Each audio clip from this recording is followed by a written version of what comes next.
Tangina mga boss, gulo-gulo na to, balagbagan na, rambulan na doon sa Kongreso.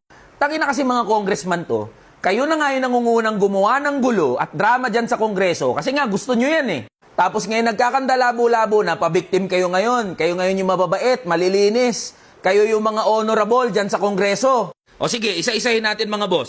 Gets naman namin na lahat ng public officials ay dapat transparent at accountable. Yung budget na napupunta sa kanilang mga opisina ay dapat mai-report sa taong bayan kung paano ito ginastos at saan ito napunta. Pero sa dinami-rami ng ahensya ng gobyerno na merong confidential fund, bakit OVP lang, Office of the Vice President lang, yung pinupukpok nyo? Kung talagang seryoso kayo na sugpuin ang korupsyon, na putang ina, umpisahan nyo mula Office of the President hanggang sa mga ahensya ng gobyerno, hanggang sa mga local government units na meron ding confidential funds. Tapos kayo rin mga congressman kayo, ang kakapal na mukha nyo. Kayo nga mismo hindi nagli-liquidate ng pondo ng mga opisina nyo eh. Liquidation by certification nga yung tawag, di ba? Di nga kayo nagpo-provide ng resibo kung saan nyo ginastos yung pondo na nilagak sa mga opisina nyo. Tas ngayon, galit na galit kayo, ang lalakas nyo mamulis, mga ulol pala kayo eh. Pangalawa mga boss, wala namang malinaw na legislative purpose yung mga hearing na ginagawa ng Kongreso. Okay, parte ng trabaho ng Kongreso na magpatawag ng mga hearing. Nasa konstitusyon natin yan eh.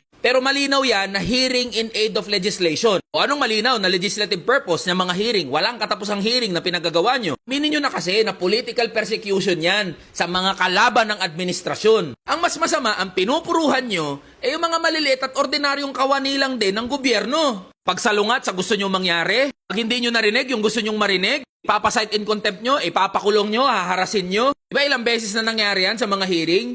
Yung mga resource person at mga staff ng mga ahensya na pinapatawag nyo, inagde-detain nyo dyan sa Kongreso. Pangatlo, para saan ba talaga itong mga hearing na ginagawa ng Kongreso?